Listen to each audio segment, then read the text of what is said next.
Ilang motoristang galing sa ibang probinsya na papasok ng Dagupan City nabistong walang dokumento. May ulat si Russell Simorio.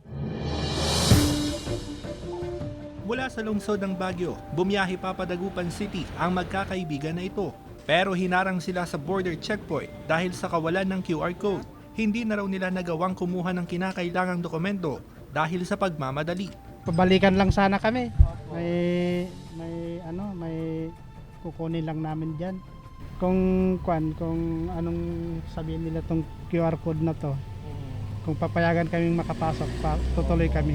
Mahigpit ang mga pulis katuwang ang ilang kawani ng Public Order and Safety Office sa mga border checkpoint dahil ito sa patuloy na pagtaas ng kaso ng COVID-19 dito sa lungsod. Ang ilang motorista na galing pa sa ilang probinsya na walang maipakitang QR code at medical certificate hindi pinahihintulutan na makapasok dito sa lungsod. Pinaghuhuli rin ng mga pulis ang ilang individual na lumabag sa curfew hours. Ayon sa pulisya, karamihan sa mga nahuli, trip lang daw na gumala. Kinukuha natin yung mga pangalan nila para po pag in case na uulit sila, pwede na po natin silang sampahan ng kaukulang kaso kasi hindi naman po siguro tayo nagkulang ng pagwa-warning. Kasama si Henry Domencil, Russell Simorio, Balitang Amianan.